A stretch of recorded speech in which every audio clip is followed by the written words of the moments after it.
Irmãos, a graça e a paz do Senhor Jesus, que o Senhor esteja abençoando sua igreja. Cristo ressuscitou. Esse é um marco histórico fundamental, na verdade o maior de todos eles. Há datas importantes no decurso do ano, mas esta data é um marco histórico de um evento que foi o maior de todos que a história humana já presenciou. Cristo ressuscitou. Tudo aquilo que a ressurreição de Cristo implica, não só para a história do ser humano, mas para toda a criação, o que significa o universo inteiro. Tendo em vista a amplitude do que representa, do que significa, do que é a ressurreição de Cristo, nós desejamos trazer para hoje a exposição do capítulo 15 de 1 Coríntios. Que, inclusive, nesses dias que provavelmente você estará meio desanimado, em casa, muito tempo, talvez já 2, 3 semanas, encontrará ânimo. Porque uma das implicações da ressurreição de Cristo é nos dar um propósito certo para viver, para trabalhar, para servir, para tudo. Nós faremos a leitura do capítulo 15. E pedimos que todos acompanhem com a Bíblia aberta, porque é uma leitura extensa. Nós procuraremos fazer a exposição de uma forma mais sucinta possível, mas a leitura toda ajudará a exposição, tampando inclusive possíveis brechas que sejam necessárias. Então, façamos a leitura do capítulo 15 de 1 Coríntios, que diz o seguinte: Irmãos, venho lembrar-vos o evangelho que vos anunciei, o qual recebestes e no qual ainda perseverais. Por ele também sois salvos, se retiverdes a palavra tal como vô-la preguei, a menos que tenhais crido em vão. Antes de tudo, vos entreguei o que também recebi, que Cristo morreu pelos nossos pecados, segundo as Escrituras, e que foi sepultado e ressuscitou ao terceiro dia, segundo as Escrituras. E apareceu a Cefas, e depois aos 12. Depois foi visto por mais de 500 irmãos de uma só vez, dos quais a maioria sobrevive até agora, porém alguns já dormem. Depois foi visto por Tiago, mais tarde por todos os apóstolos. E afinal, depois de todos, foi visto também por mim, como por um nascido fora de tempo. Porque eu sou o menor dos apóstolos, que mesmo não sou digno de ser chamado apóstolo, pois persegui a igreja de Deus. Mas, pela graça de Deus, sou o que sou, e a sua graça que me foi concedida não se tornou vã. Antes, trabalhei muito mais do que todos eles. Todavia, não eu, mas a graça de Deus comigo. Portanto, seja eu ou sejam eles, assim pregamos e assim crestes. Ora, se é corrente pregar-se que Cristo ressuscitou dentre os mortos, como, pois, afirmam alguns dentre vós que não há ressurreição dos mortos? E se não há ressurreição dos mortos, então Cristo não ressuscitou. E se Cristo não ressuscitou, é vã a nossa pregação, e vã a vossa fé. E somos tidos por falsas testemunhas de Deus, porque temos asseverado contra Deus que ele ressuscitou a Cristo, ao qual ele não ressuscitou, se é certo que os mortos não ressuscitam. Porque, se os mortos não ressuscitam, também Cristo não ressuscitou. E se Cristo não ressuscitou, é vã a vossa fé. E ainda permaneceis nos vossos pecados. E ainda mais, os que dormiram em Cristo pereceram. Se a nossa esperança em Cristo se limita apenas a esta vida, somos os mais infelizes de todos os homens. Mas, de fato, Cristo ressuscitou dentre os mortos, sendo ele as primícias dos que dormem. Visto que a morte veio por um homem, também por um homem veio a ressurreição dos mortos. Porque assim como em Adão todos morreram, assim também todos serão vivificados em Cristo. Cada um, porém, por sua própria ordem. Cristo as primícias, depois os que são de Cristo na sua vinda. E então virá o fim, quando ele entregar o reino ao Deus e Pai, quando houver destruído todo principado, bem como toda potestade e poder, porque convém que ele reine até que haja posto todos os inimigos debaixo dos pés. O último inimigo a ser destruído é a morte, porque todas as coisas sujeitou debaixo dos pés. E quando diz que todas estas coisas lhes estão sujeitas, certamente exclui aquele que tudo lhe subordinou. Quando, porém, todas as coisas lhe estiverem sujeitas, então o próprio Filho também se sujeitará àquele que todas as coisas lhe sujeitou, para que Deus seja tudo em todos. Doutra maneira, que farão os que se batizam por causa dos mortos? Se absolutamente os mortos não ressuscitam, por que se batizam por causa deles? E por que também nós nos expomos a perigos a toda hora? Dia após dia morro. Eu protesto, irmãos, pela glória que tenho em vós outros, em Cristo Jesus nosso Senhor. Se como homem lutei em Éfeso com feras, que me aproveita isso? Se os mortos não ressuscitam, comamos e bebamos, que amanhã morreremos. Não vos enganeis. As más conversações corrompem os bons costumes. Tornai-vos à sobriedade, como é justo, e não pequeis, porque alguns ainda não têm conhecimento de Deus. Isto digo para a vergonha vossa. Mas alguém dirá: como ressuscitam os mortos? E em que corpo vem? Insensato. O que semeias não nasce se primeiro não morrer. E quando semeias, não semeias o corpo que há de ser, mas o simples grão, como de trigo, ou de qualquer outra semente. Mas Deus lhe dá corpo como lhe aprouve dar, e a cada uma das sementes o seu corpo apropriado. Nem toda a carne é a mesma, porém uma é a carne dos homens, outra dos animais, outra das aves e outra dos peixes. Também há corpos celestiais e corpos terrestres, e, sem dúvida, uma é a glória dos celestiais e outra dos terrestres. Uma é a glória do sol, outra a glória da lua, e outra das estrelas, porque até entre estrelas e estrelas há diferenças de esplendor. Pois assim também é a ressurreição dos mortos. Semeia-se o corpo na corrupção, ressuscita na incorrupção. Semeia-se em desonra, ressuscita em glória. Semeia-se em fraqueza, ressuscita em poder. Semeia-se corpo natural, ressuscita corpo espiritual. Se há corpo natural, há também corpo espiritual. Pois assim está escrito: o primeiro homem, Adão, foi feito alma vivente. O último Adão, porém, é espírito vivificante. Mas não é o primeiro o espiritual e sim o natural, depois o espiritual. O primeiro homem formado da terra é terreno, o segundo homem é do céu. Como foi o primeiro homem o terreno, tais são também os demais homens terrenos. E como é o homem celestial, tais também os celestiais. E assim como trouxemos a imagem do que é terreno, devemos trazer também a imagem do celestial.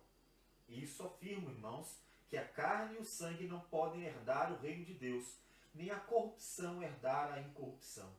Eis que eu vos digo um mistério: nem todos dormiremos, mas transformados seremos todos. Num momento, num abrir e fechar de olhos, ao ressoar da última trombeta, a trombeta soará, os mortos ressuscitarão incorruptíveis, e nós seremos transformados, porque é necessário que este corpo corruptível se revista de incorruptibilidade, e que o corpo mortal se revista da imortalidade. E quando este corpo corruptível se revestir da incorruptibilidade, e o que é mortal se revestir da imortalidade, então se cumprirá a palavra que está escrita: tragada foi a morte pela vitória. Onde está, ó morte, a tua vitória? Onde está, ó morte, o teu aguilhão? O aguilhão da morte é o pecado, e a força do pecado é a lei. Graças a Deus, que nos dará a vitória por intermédio de nosso Senhor Jesus Cristo. Portanto, meus amados irmãos, sede firmes, inabaláveis e sempre abundantes na obra do Senhor, sabendo que no Senhor o vosso trabalho não é vão. Senhor Deus amado, muito obrigado por tudo. Obrigado pela palavra lida, palavra que é poder do Senhor para a salvação. Obrigado por tua graça, Senhor, que superabundou sobre nossos pecados. E obrigado porque Cristo Jesus é a nossa viva esperança e por meio dele nós vivemos. Que o Senhor receba a nossa oração e nos conduza na palavra do Senhor.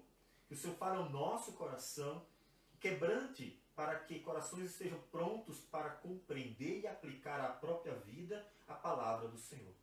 Que o Senhor nos abençoe assim, ó Deus, nós te pedimos, em nome do Senhor Jesus. Amém, Senhor. Amém.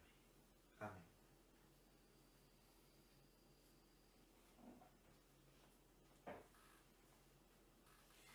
O capítulo 15 de 1 Coríntios se dedica exclusivamente à ressurreição, principalmente do Senhor Jesus.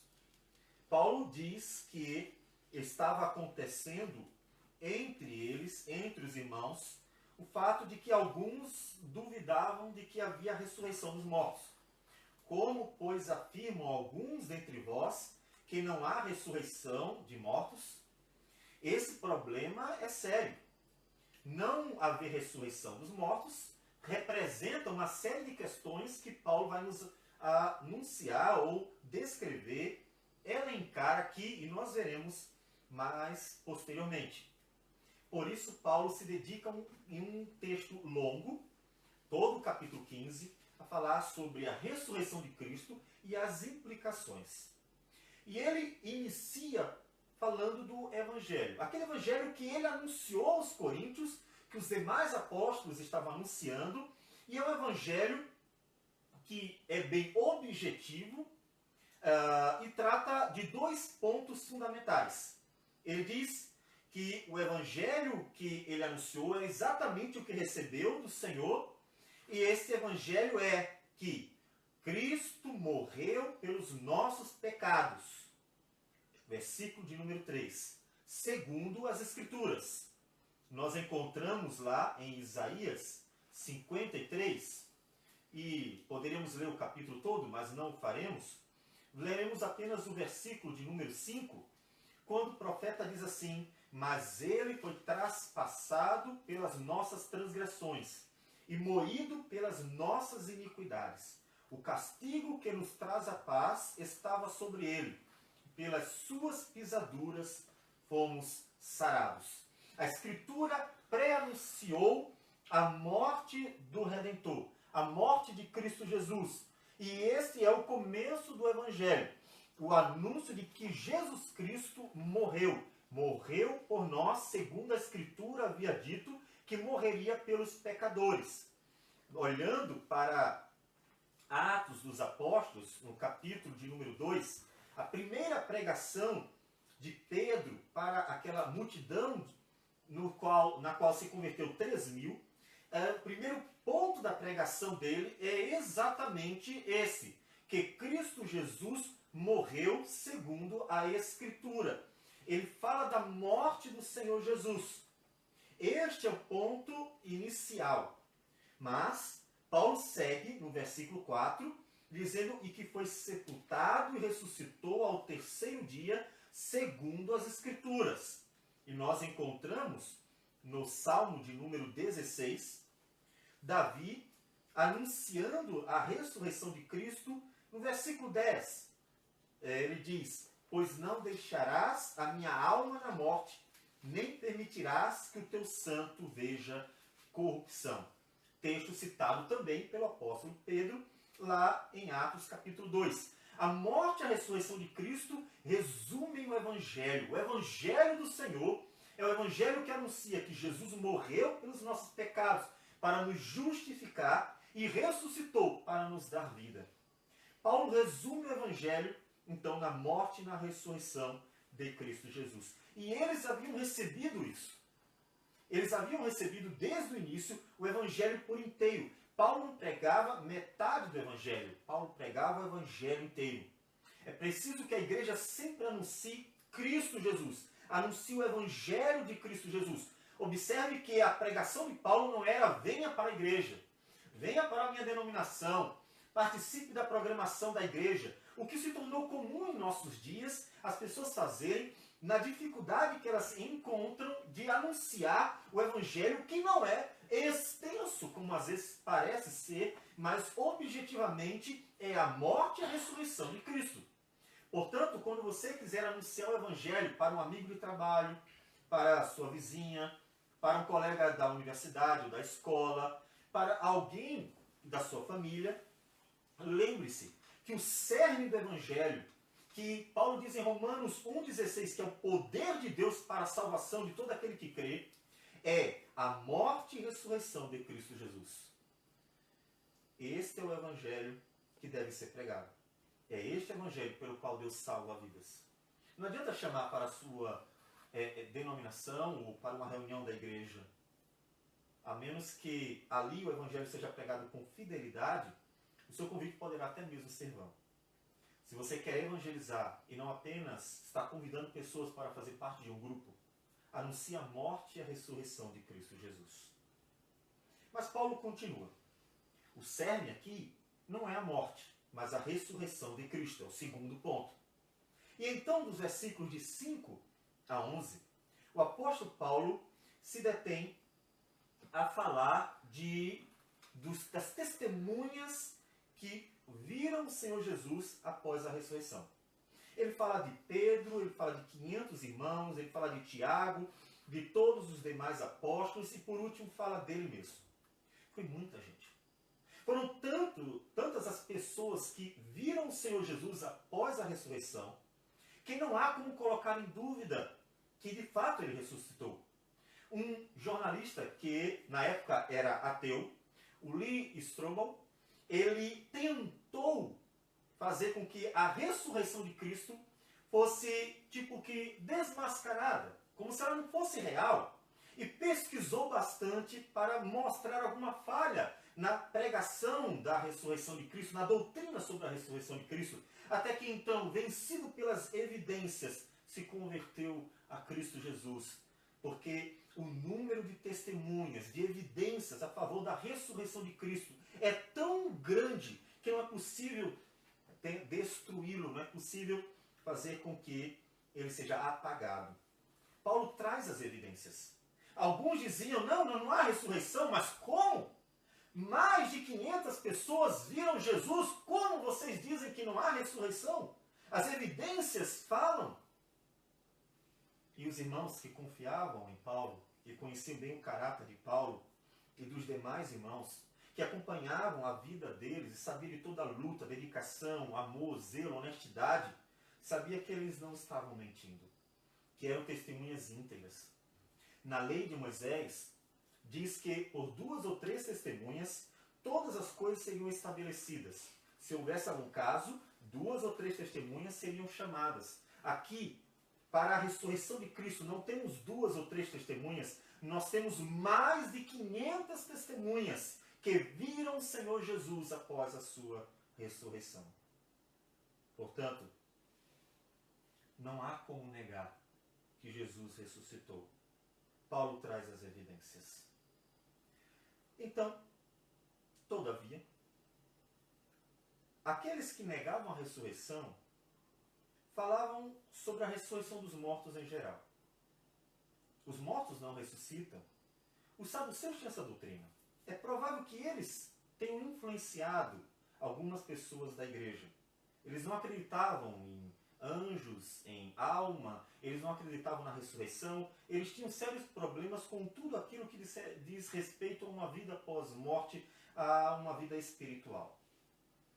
Paulo precisa combater isso. Versículo de 12 até o versículo 19 ele fará. E ele fará numa sequência muito interessante. Ele traz o problema. O problema é, versículo 12, como, pois, afirmam alguns dentre vós que não há ressurreição dos mortos? se não há ressurreição dos mortos. O problema é esse. Não há? É isso que vocês entendem que é a verdade? Então ele traz 7 problemas decorrentes desta afirmação de não haver ressurreição dos mortos. Primeiro é, se não há ressurreição dos mortos, Cristo não ressuscitou. Se não há ressurreição dos mortos, não há para ninguém, incluindo o Senhor Jesus. Então, o primeiro problema já é monumental e entra em choque com todas as testemunhas anteriores, como ele inclusive mencionará a seguir. Se não há ressurreição dos mortos, Cristo não ressuscitou. Mas ele segue com os outros 6 argumentos. Também a pregação, ela é uma mentira. E se Cristo não ressuscitou, é vã a nossa pregação. A pregação deles não é real. Não é uma pregação verdadeira. E o terceiro ponto é que também eles são tidos por mentirosos. Somos tidos por falsas testemunhas. Se não há ressurreição, então Cristo não ressuscitou, a nossa pregação é uma mentira e nós somos mentirosos. A nossa pregação, nosso testemunho é tudo falso. Portanto, observe que a negação da ressurreição traria uma série de implicações práticas profundas. Mas ainda há mais. No versículo de número 17 ele diz: também a vossa fé é vã. Vocês ainda estão no pecado. Porque se Cristo não ressuscitou, não há nova vida. Se Cristo não ressuscitou, então vocês creem em quê? A fé de vocês é vã. Não há nenhuma real crença cristã. Porque a negar a ressurreição, então se nega a doutrina fundamental do cristianismo. Versículo 18 ele diz, e ainda tem mais um problema, os que dormiram simplesmente morreram. Aqueles que dormiram não voltarão. Não há esperança para eles. Não há esperança de que um dia os encontraremos se não há ressurreição. No versículo 19, ele diz, e a nossa esperança em Cristo se limita apenas aqui. Tudo que temos é o aqui e agora. É o dia a dia. É a vida que nós recebemos. Não há mais nada por vir. Não há esperança. A vida sendo boa ou ruim é o que temos. Se não há ressurreição, então tudo que nos resta é essa vida. E, por último, terminamos por ser os mais infelizes de todos os homens. Mas por quê? Porque estamos lutando, sofrendo, batalhando, sendo perseguidos, maltratados, injuriados, por causa exatamente dessa doutrina. Por crer, pregar que Cristo ressuscitou, toda uma série de sofrimentos veio à igreja. E a igreja estaria, então, perdendo seu tempo. Por isso, seria a mais infeliz de todas as instituições, ou os cristãos seriam os mais infelizes de todos os homens. 7 implicações sérias por negar a ressurreição. Se não há ressurreição, Cristo não ressuscitou, a pregação não é verdadeira, as testemunhas são falsas, a fé é vã, os que morreram não voltarão, a esperança se limita apenas a esta vida e os cristãos então são os mais infelizes de todos os homens. Aqueles que estavam propagando esta heresia, a doutrina que nega a ressurreição de Cristo, deveriam refletir em todas as implicações daquilo que eles engendraram, porque eles não haviam recebido de Deus, mas haviam concebido pela própria mente pecadora. Eles deveriam refletir melhor. E os cristãos de Coríntios precisavam pensar nas implicações para verem que, pelas próprias implicações, aquilo que eles defendiam não se sustentava. Então, a partir do versículo 20, Paulo vai falar sobre aquilo que importa. O fato é que Cristo ressuscitou. Ele diz, a partir de agora eu vou tratar sobre a ressurreição. Mas agora, Cristo ressuscitou dentre os mortos. Esta é a verdade que nós propagamos. Esta é a verdade que a igreja aprendeu. E é isso que nós vamos mostrar agora. Cristo ressuscitou. Esse é o pressuposto que ele vai, a partir de agora, trabalhar. Esta é a verdade máxima do cristianismo, recebida do próprio Senhor e testemunhada por todos eles. Cristo ressuscitou. Essa é a verdade. Ele é as primícias dos que dormem, ou seja, dentre os mortos, o primeiro a ressuscitar para a eternidade. Cristo ressuscitou. Essa verdade deve alegrar o nosso coração. A verdade de que Cristo vive e que a morte não pôde tragá-lo, não pôde segurá-lo, de que a morte não pôde detê-lo, de que, portanto, ele vive, significa para nós uma série de questões. Significa que Deus está cuidando de nós em Cristo Jesus, porque ele vive. O versículo 22, então, Paulo nos diz: porque assim como em Adão todos morrem, assim também todos serão vivificados em Cristo.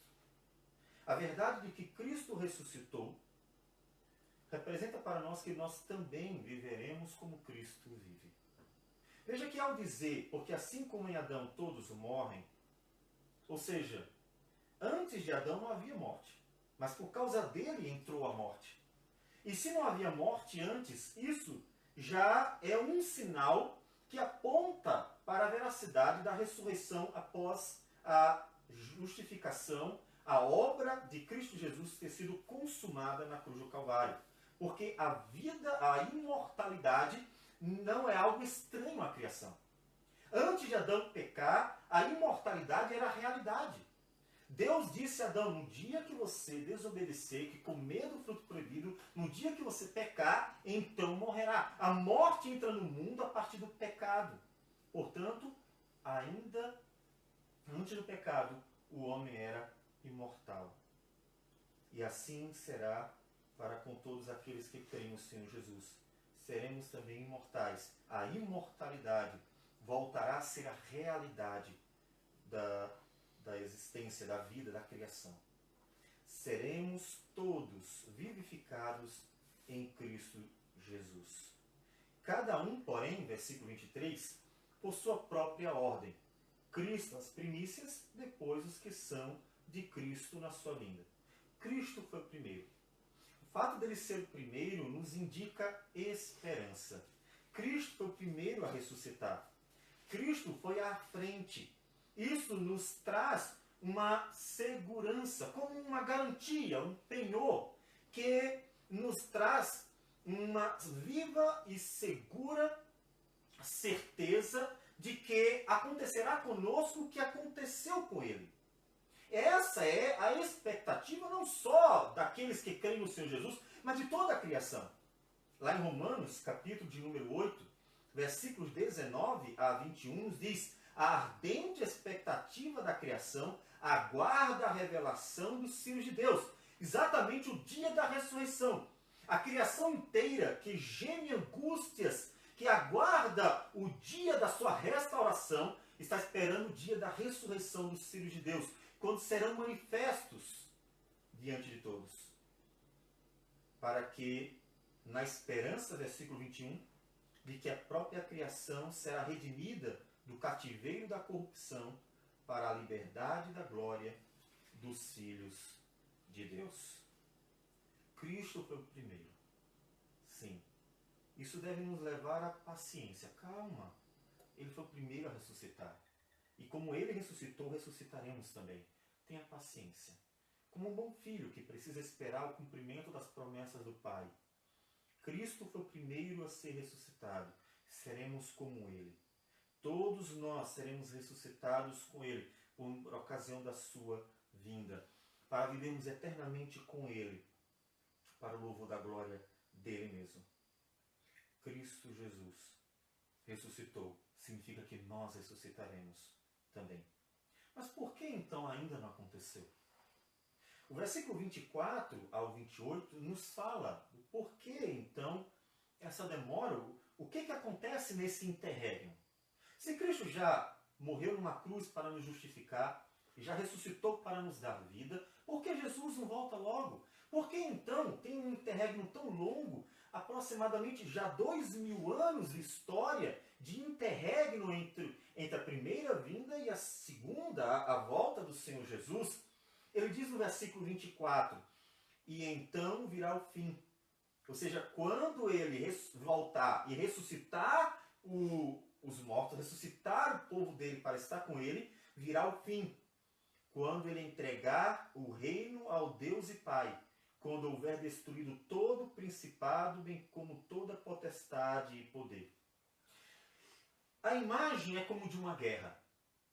Este interregno é o momento em que o Senhor Jesus, tendo recebido o reino, ele então reina absoluto e batalha, luta, guerreia contra os principados e as potestades, até que então os destrua completamente. Lá em Apocalipse, capítulo de número 20, a partir do versículo 7, muito resumidamente, nos fala de uma batalha. Nos diz assim, capítulo 20 de Apocalipse, de 7 a 10.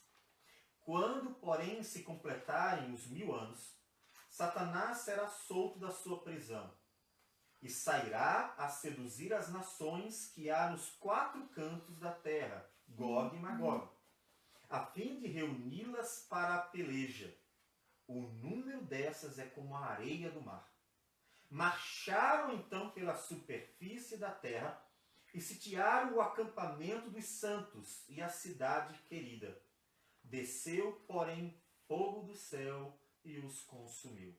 O diabo, o sedutor deles, foi lançado para dentro do lago de fogo e enxofre, onde já se encontram não só a besta, como também o falso profeta, e serão atormentados de dia e de noite pelos séculos dos séculos.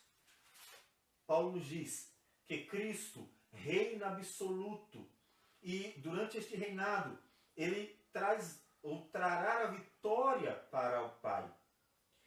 Quando ele sujeitar todas as coisas a Deus pelo seu poder, como um rei que batalha e vence nas suas batalhas, aí então ele entregará o reino ao Pai.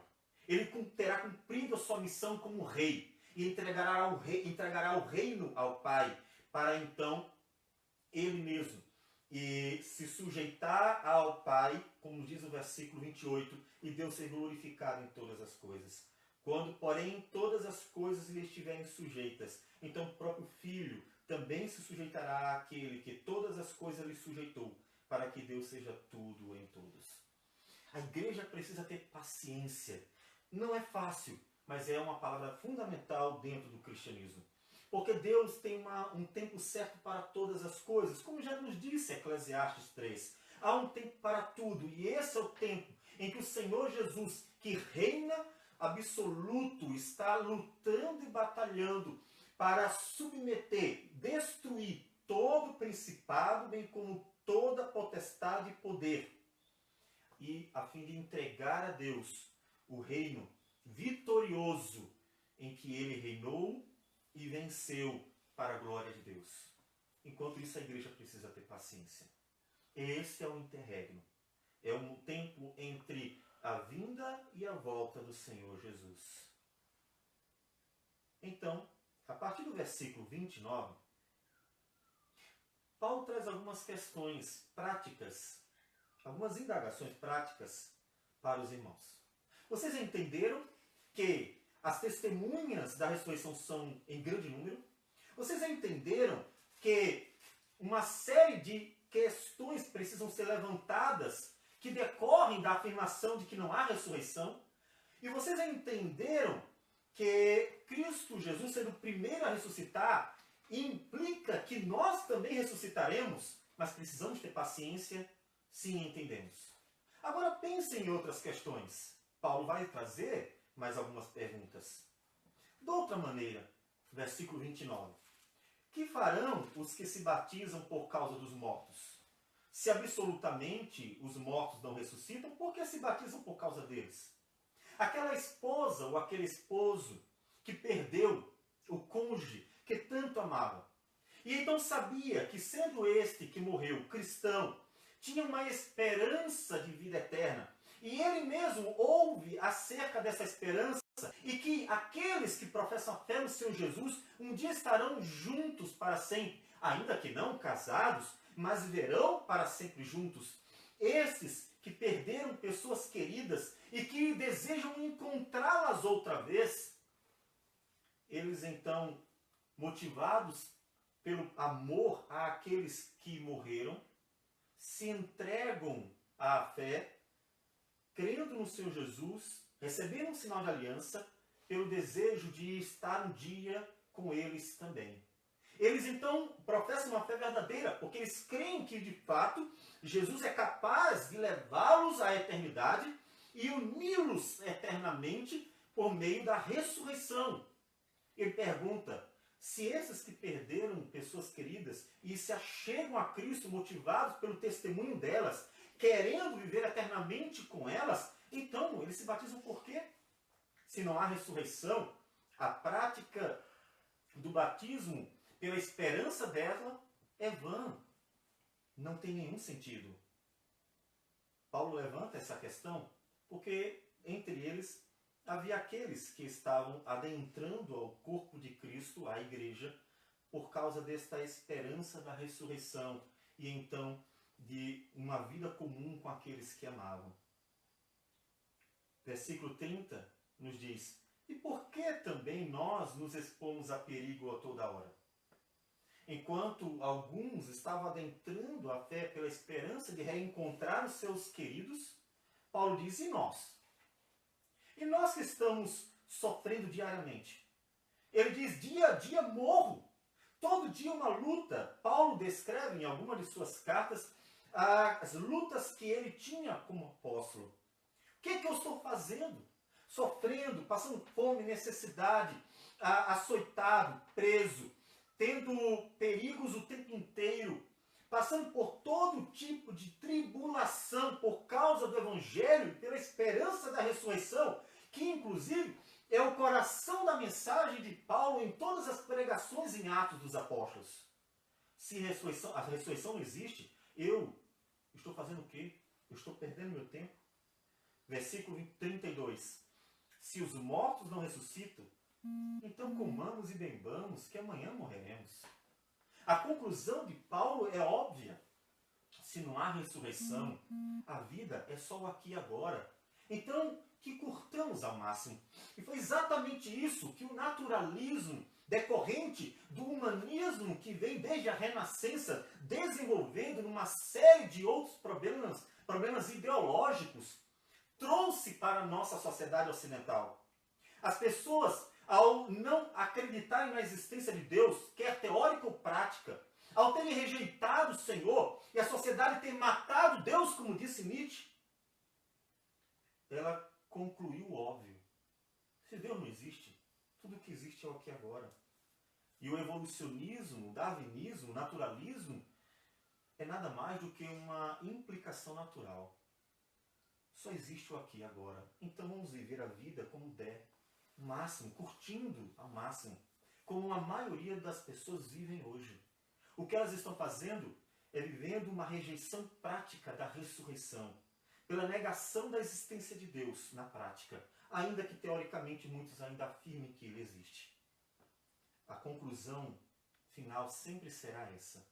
Se não há ressurreição, então comamos e bebamos, que amanhã morreremos.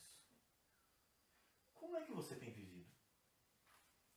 Porque muitos não confessam com a boca, não confessam com suas palavras que Deus não existe, ou que Jesus não ressuscitou, não rejeitam a existência de Deus ou a ressurreição de Cristo, mas vivem como se assim fosse. E você? Você tem vivido desse modo? Comamos e bebamos que amanhã morreremos? Vivido como se tudo que importasse é ter, curtir a vida, alcançar os seus sonhos, realizar suas vontades. Tudo que importa é isso. Tudo que importa é conquistar aqui como se não existisse mais nada. Se você vive assim, você na prática está rejeitando a ressurreição de Cristo. Mesmo que você se diga cristão, se na prática você vive como se tudo que nos restasse fosse o aqui e agora, você está rejeitando a ressurreição de Cristo, porque para você a esperança não é eterna, a esperança é apenas uma bênção de Deus para o aqui e agora. Não é à toa que instituições religiosas como a Universal, entre outras semelhantes, conseguem tantos adébitos, porque eles só querem o aqui e agora. Eles querem de Deus algum benefício para desfrutar. Na prática, eles estão rejeitando a doutrina mais fundamental do cristianismo, que Cristo ressuscitou para nos dar vida eterna. De onde vem a nossa esperança. Não vos enganeis, diz Paulo no versículo 33. As más conversações corrompem os bons costumes. Tornai-vos à sobriedade, como é justo, e não pequeis. Mas ainda não terminou. Ainda há o que se dizer. Surgiu uma pergunta no meio da igreja. Uma indagação curiosa. Mas, versículo 35, alguém dirá, como ressuscitam os mortos? E em que corpo vêm? Talvez houvesse algum interesse sobre a aparência, mas não é este o ponto do texto, como é comum que as pessoas pensem. As pessoas chegam a perguntar, e aí, será que eu vou parecer com o meu próprio físico? Qual será a minha aparência? Será que as pessoas reconheceriam Jesus ou não reconheceriam? Não é a aparência do corpo que Paulo vai tratar. É a natureza do corpo, que é diferente de aparência. Então Paulo vai explicar que cada corpo, cada ser que Deus criou, ele menciona as plantas, ele menciona os homens, ele menciona animais, ele menciona os corpos celestes, o sol, a lua. Cada criatura de Deus tem uma natureza, tem uma forma. Deus deu a tudo uma forma específica. Então, a natureza daqueles que ressuscitarão tem que ser de acordo com a natureza celestial. Assim como a natureza daqueles que vivem aqui, agora, tem uma natureza semelhante à terrestre. Versículo 42, ele diz, pois assim, ou seja, assim como cada criatura tem a sua forma, sua natureza, assim é a ressurreição dos mortos. Semeia-se o corpo na corrupção, ressuscita na incorrupção. Veja que não é a aparência, é a natureza do corpo. O corpo terrestre é corruptível, é pecador. O corpo celestial será incorruptível. Semeia-se desonra, ressuscita em glória. O corpo terrestre, ele é desonroso. Ele se desonra com seus pecados, mas ressuscitará um corpo em glória. Semeia-se fraqueza, versículo 43, e ressuscita em poder. O corpo terrestre é fraco. E o coronavírus vem mostrar nossa fraqueza. Como um ser que nem sequer conseguimos ver a olhos nus, ele consegue derrubar um corpo inteiro. Mas o corpo que ressuscitará será um corpo em poder, não em fraqueza. Versículo 44. Semeia-se corpo natural, ressuscita corpo espiritual. Se há corpo natural, há também o espiritual. A natureza do corpo que há de ressuscitar é uma natureza espiritual, celestial, não mais terrena. E aí, versículo 45, ele diz, porque a nossa semelhança atual é a Adão. E Adão é um homem, alma vivente. Ele foi um pecador e nós somos semelhança dele. Mas aqueles que ressuscitarão, em Cristo ressuscitarão com Cristo, para ser como ele é. Não mais uma natureza terrena, mas uma natureza espiritual. O primeiro homem formado da terra é terreno, versículo 47. O segundo homem é do céu. Então assim será a natureza daqueles que ressuscitarão em Cristo. Versículo 48. Como foi o primeiro homem o terreno, tais são também os demais homens terrenos. E como é o homem celestial, tais também os celestiais. E assim como trouxemos a imagem do que é terreno, devemos trazer também a imagem do celestial. Não é a aparência que Paulo está tratando. Será que eu vou parecer comigo? Será que eu vou reconhecer fulano? Será que eu vou conhecer meus filhos? Será que eu vou conhecer o esposo e a esposa? Será que eu vou conhecer pai e mãe? Não é isso que Paulo está tratando. Está tratando da natureza dos corpos que ressuscitarão.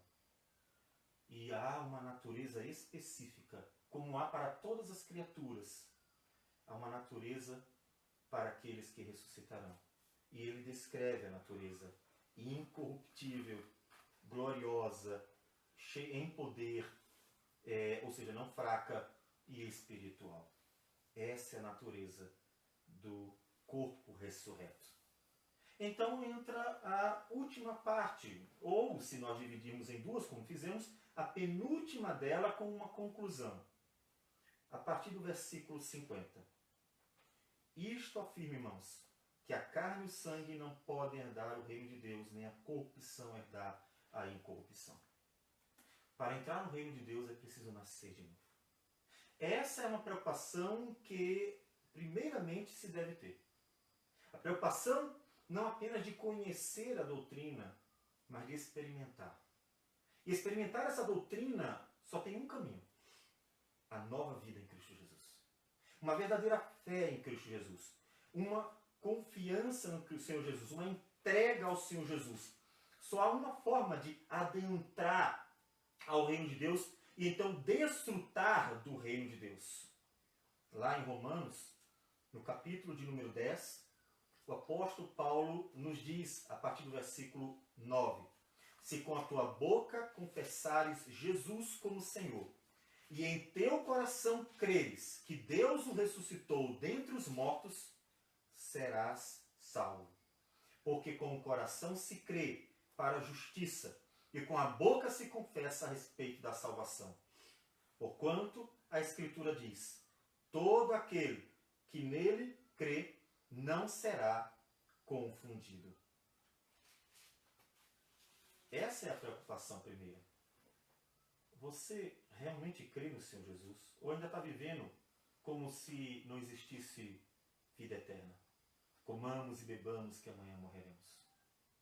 Não entrará no reino do Senhor a corrupção. É preciso ser justificado por aquele que morreu na cruz do Calvário, o justo e justificador. É preciso ter nova vida, como aquele que ressuscitou para nos dar nova vida. Para então viver, como disse Paulo em Gálatas, capítulo 2, versículo de número 20. Ele diz, logo, já não sou eu quem vive, mas Cristo vive em mim. E esse viver que tenho agora na carne, vivo pela fé no Filho de Deus, que me amou e a si mesmo se entregou por mim. Uma nova vida, em que não sou eu quem vive, não é a minha vontade, não é o meu desejo, não é a minha natureza terrena conduzindo as minhas ações, palavras, meus sonhos, propósitos, os meus desígnios, mas Cristo Jesus, dirigindo a vida do cristão pela sua palavra e pelo Espírito Santo, para que então viva em novidade de vida e seja até capaz de fazer aquilo que parece impossível aos nossos olhos, que é viver uma vida agradável a Deus, uma vida em obediência à palavra dele. É preciso nascer de novo para entrar no reino de Deus. São estes que então desfrutarão daquilo que Paulo diz a partir do versículo 51, voltando para 1 Coríntios 15. Eis que eu vos digo um mistério, nem todos dormiremos. No dia que o Senhor Jesus voltar, não estarão todos mortos. Haverá uma geração viva, e essa geração também desfrutará daquilo que Cristo trará para seu povo. Porque transformados seremos todos. Nem todos estarão mortos, mas transformados serão todos. Os mortos ressuscitarão transformados, com a natureza espiritual, celestial. E aqueles que estiverem vivos serão transformados para que se juntem aos que ressuscitaram e então venham a estar com Cristo para sempre. No momento, no abrir e fechar de olhos, ao ressoar da última trombeta, a trombeta soará, os mortos ressuscitarão incorruptíveis e nós seremos transformados. Por quê? Porque é necessário que para viver eternamente o corpo se revista da incorruptibilidade, não mais pecaremos, e da imortalidade. Algo maravilhoso que ainda ansiamos por acontecer, acontecerá. É que finalmente um dia não pecaremos mais. No reino celestial, na vida eterna, não haverá pecadores. Não haverá irmãos fazendo mal a irmãos. Não haverá ninguém prejudicando o outro. Não haverá mentira, desonestidade, injustiça, politicagem. Não haverá maldade. Não haverá engano, nem egoísmo, nem vaidade. Não haverá inveja, nem orgulho. Nada disso. Ali, apenas aqueles que foram transformados pelo poder de Cristo viverão para sempre. Esta deve ser uma esperança motivadora para o cristão buscar a santificação. Para o cristão se esforçar, sabendo que um dia vai acontecer. Às vezes parece que a nossa luta contra o pecado não será bem sucedida. Poderíamos dizer, não tem fim, será que nunca vai acabar essa luta contra o pecado? Sim, tem. Realmente é longa. Mas Jesus porá um fim nesta luta. De forma que quando ele vier, aqueles que lutaram contra o pecado verão a vitória chegar para eles. Receberão a vitória do Cordeiro sobre o pecado. Para que nunca mais pequem. Para que nunca mais venham a viver uma vida em pecado. Mas também para que, recebendo a vitória de Jesus sobre a morte, não morram. A morte é consequência do pecado. Paulo diz no versículo 55, onde está, ó morte, a tua vitória? Onde está, ó morte, o teu aguilhão? O aguilhão da morte é o pecado, e a força do pecado é a lei. A morte, ela nos ataca pelo pecado. A vitória dela é que o pecado nos conduz à morte. E a lei confirma a nossa transgressão. Mas Cristo venceu, porque tragada foi a morte pela vitória. E essa vitória virá sobre o povo dele. Um dia não só não pecaremos mais, como um dia viveremos para sempre. Não precisaremos contar nossos anos, porque a vida será eterna. Tudo isso é a esperança do cristão. O cristão não vive para conquistar algumas coisas da vida até que a morte chegue. Ele vive por coisas eternas. Ele vive por sonhos eternos, planos eternos, por propósitos eternos. Ele vive por uma esperança eterna, não por algo que aqui se acaba. A nossa esperança em Cristo, ela não se limita a esta vida. Por isso nós somos os mais infelizes de todos os homens. Somos felizes porque a nossa esperança é eterna e é certa. E aguardamos a concretização destas coisas. A conclusão de Paulo, ela é inevitável. Versículos 57 e 58, é essa a sua esperança? Você que se diz cristão, realmente vive pela esperança da glória de Cristo, da volta de Cristo, da ressurreição daqueles que estão em Cristo, da transformação do nosso corpo, da incorruptibilidade e da imortalidade. Você vive por essa esperança, então não podemos esperar de você outra coisa senão a gratidão plena. Graças a Deus que nos dá a vitória por intermédio de nosso Senhor Jesus Cristo. O cristão deve viver em gratidão. Por isso Paulo diz, alegrai-vos no Senhor, outra vez os digo, alegrai-vos. Por isso que a palavra do Senhor nos diz que nós devemos viver em gratidão, regozijar sempre no Senhor, agradecer sempre ao Senhor, porque a nossa esperança, ela é real, e é ela o agente que nos move a continuar lutando e vivendo, mesmo nesse mundo cheio de adversidades. O cristão vive para a glória de Deus, como quem anseia aquele dia tão esperado. E enquanto aguarda, versículo 58 diz, portanto, meus amados irmãos, sede firmes, inabaláveis, e sempre abundantes na obra do Senhor, sabendo que no Senhor o vosso trabalho não é vão. Se não houvesse esperança, se ela não fosse real, se como o resto do mundo, tudo o que nos restasse fosse o aqui e agora, então não teria por que lutar, não teria por que batalhar, não teria por que estar aqui pregando, contrariando o mundo, não teria por que estar lutando pela igreja, pela pregação da palavra, lutando contra os adversários do povo de Deus, se não houvesse uma esperança. Mas há.